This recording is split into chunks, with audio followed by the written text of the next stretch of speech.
An upcoming report from the Department of Health is expected to link the development of autism in children to a common over-the-counter pain reliever. According to a Wall Street Journal report, the drug in question is Tylenol. Now, that's right. 9 News health expert Dr. Pyle Coley is joining us now to break all of this down for us. Dr. Coley, thanks for being with us. Good morning. So first of all, what have the trends been in autism lately and why? You know, there are a lot of questions around autism because we're seeing an increased incidence of autism. So just about 5 years ago, we had 1 out of 36 children on average diagnosed. Now it's down to 1 out of 31. So think about an average elementary school class. Chances are that a kid there has autism. And there's a few reasons for this. One is they've actually expanded the diagnostic criteria.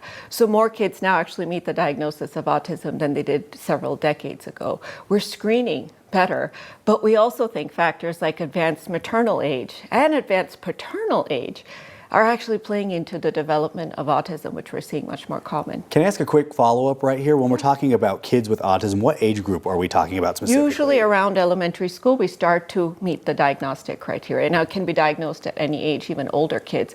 But around the time, and this is where that erroneous link with vaccines came from, around the time they start to get their vaccines between 4 and 6 is when we start to see many of those factors emerge. Now, some kids who have more neurodevelopmental problems, ADHD, you can start to see some of those behavioral issues even earlier.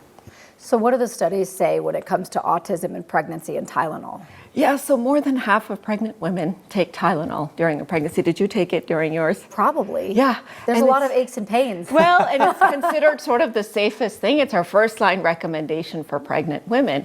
But a few years ago, around 2021, some experts wrote a consensus statement saying that there may be a link between Tylenol use and autism and other neurodevelopmental disorders. So this raised a flag. So there have been a couple of recent studies that came out. One was a large meta-analysis. That means they put together a bunch of smaller studies, 46 smaller studies. Out of this, 27 showed a possible link, 9 were neutral, and 4 showed possible protective benefits of Tylenol. So the data there was really mixed. And then last year in the Journal of the American Medical Association, over 2 million kids in Sweden studied. This was a great study because it did something called sibling control. So that controls for genetic factors. It means it looked at siblings who didn't get exposed to Tylenol and, you know, the child who did, and looked to see if there were any differences in autism rates, and there weren't. So we in the scientific community feel that the sibling control kind of controls for other factors that may be explaining the association. Is this only in utero that they were looking at, or like if you gave infant Tylenol to your kid when they were, you know, little, is that part of the study at all? Nope. So I was looking mostly at mom's exposure. Okay. And we know that Tylenol crosses the placenta. We know that it can create oxidation and such, and this is one of the reasons we've asked this. But let me ask you, why do you take Tylenol? Pain relief. I mean, and you need it. Pain or fever or migraines or autoimmune disease. So really the question here becomes, is Tylenol use just a marker for mom having some other problem? All of which we know, including pain, is linked to problems.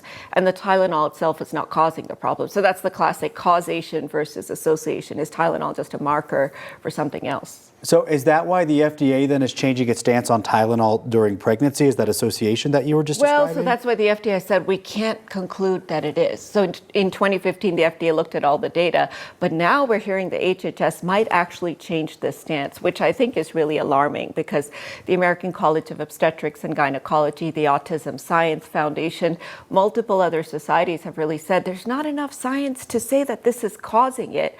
And now you're getting rid of one of probably the safest pain relief option for pregnant women, leaving them with more dangerous options potentially. Is there, I mean, like if a mom's sitting at home, she's pregnant and she, you know, aches and pains come up when you're pregnant, what do they do now with this information? So pain can be bad for baby too. So really don't stop taking Tylenol if you've been taking it. Talk to your obstetrician and gynecologist and see what they say.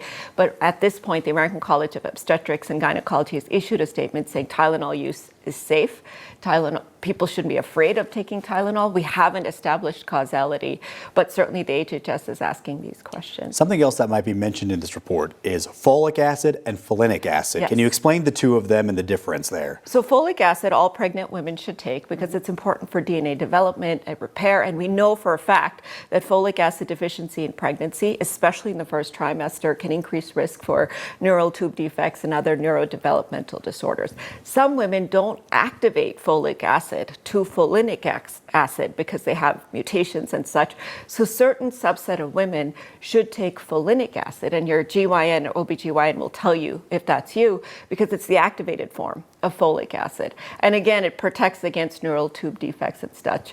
Certainly if you have a deficiency of folic acid or folinic acid, your baby is at higher risk for having developmental problems. So this is something we usually recommend for all pregnant women. It's included in most prenatal vitamins as well. Is that just a blood test to see if you need the folinic acid? It's do a blood they know? test. Yeah, Okay. that's exactly right. It's a blood test, or if you've had other problems, if you've had a baby before with neural tube defects, you carried a pregnancy where the baby had defects, even though you took folate, then these are all signs that you might need folinic acid as well. So interesting. All right. Well, Dr. Coley, thank you so much for coming in. Appreciate it. And if you want to check out any more of Dr. Coley's segments, you can go to 9news.com and stream them also on the 9 News Plus app. Dr. Coley, thank you.